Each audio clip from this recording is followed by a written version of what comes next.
wabarakatuh. Perkenalkan, nama saya Muhammad Ifakul Irfan, NPM 2212900032. Nama saya Fatimah Desuteri, NPM 2212900021. Nama saya Rizka Dwi Putri, NPM 2212900039.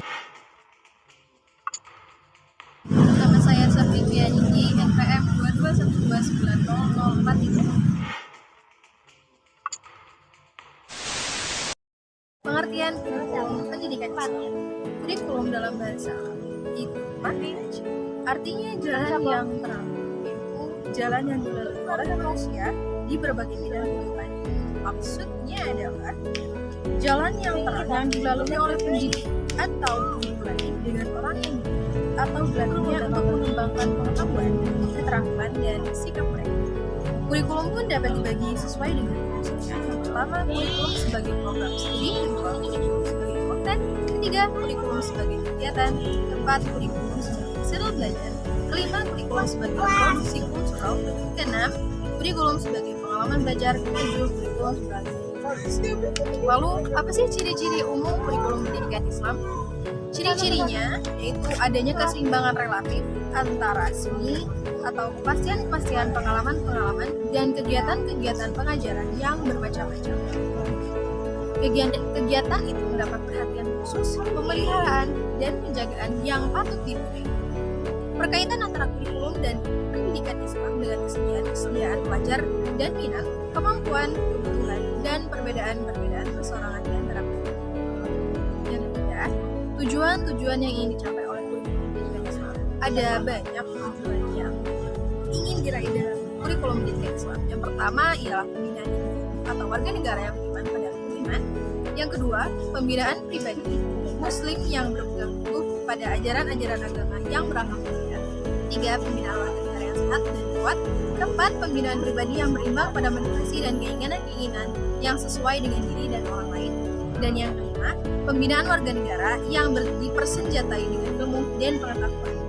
Yang pertama, peserta didik dalam pendidikan Islam. Pengertian peserta didik.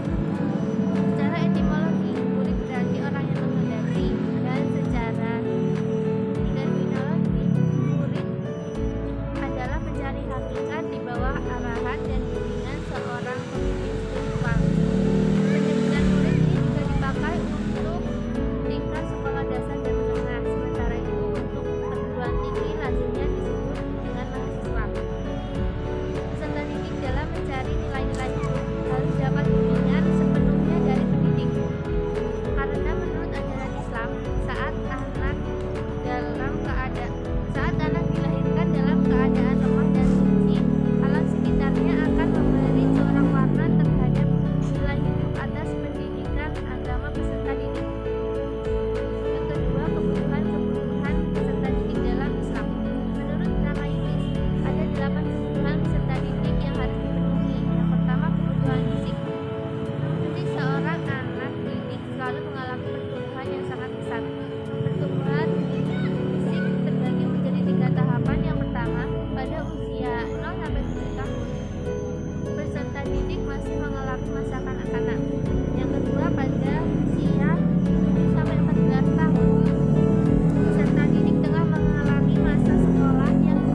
sebagainya.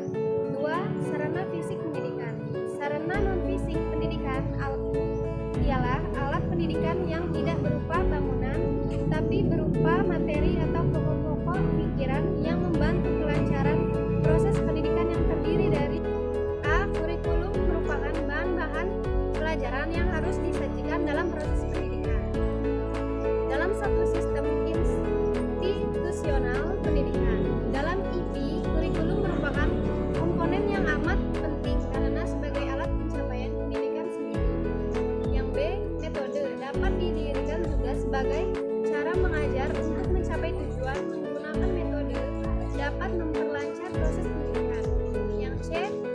Evaluasi merupakan suatu cara memberikan penilaian terhadap diperlukan terhadap hasil belajar murid. Evaluasi dapat berbentuk tes dan non-tes. D.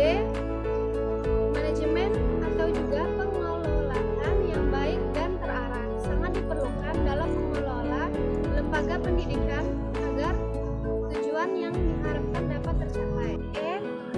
Mutu pelajaran. Meningkatkan mutu pelajaran ini tidak terlepas dari peningkatan kualitas tenaga pengajar. F. Keuangan.